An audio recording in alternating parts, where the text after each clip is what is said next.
Hello, it's Kelsey Davis, and in this video on instruction and assessment for English language learners, we're going to talk about authentic assessment.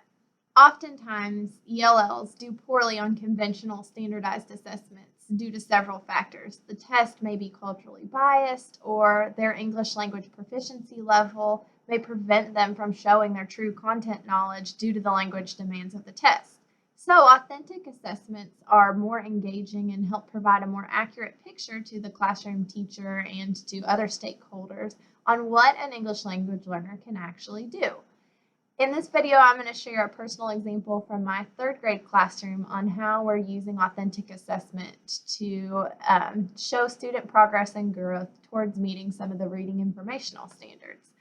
My students completed a unit on text features, and throughout the unit, instead of giving them a traditional, maybe multiple choice or short answer based assessment, I decided to assess them a little bit differently. Collaborating with my librarian at our school, students were able to research using a database called Culturegrams any country and its culture from around the world that they were interested in.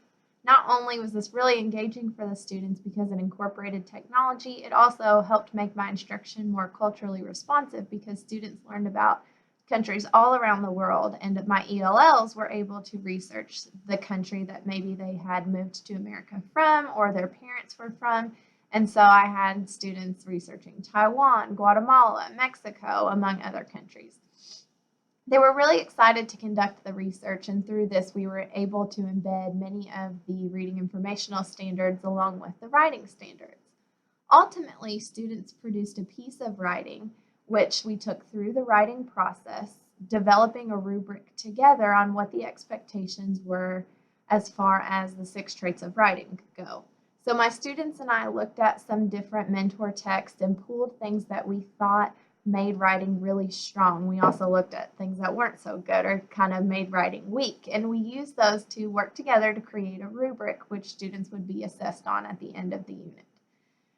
Students were so excited that they got to have a part or hand in developing the rubric, and I as a classroom teacher appreciated the rubric because it helped me when assessing my students along a continuum. It allowed me to differentiate for the levels of English language proficiency in my classroom, but still hold all students to high expectations. So as students were writing their piece, the librarian and I thought it would be neat to include some more technology, and students were able to incorporate pictures when they published their piece. We wanted to take it a step further to help develop some of those speaking and listening skills.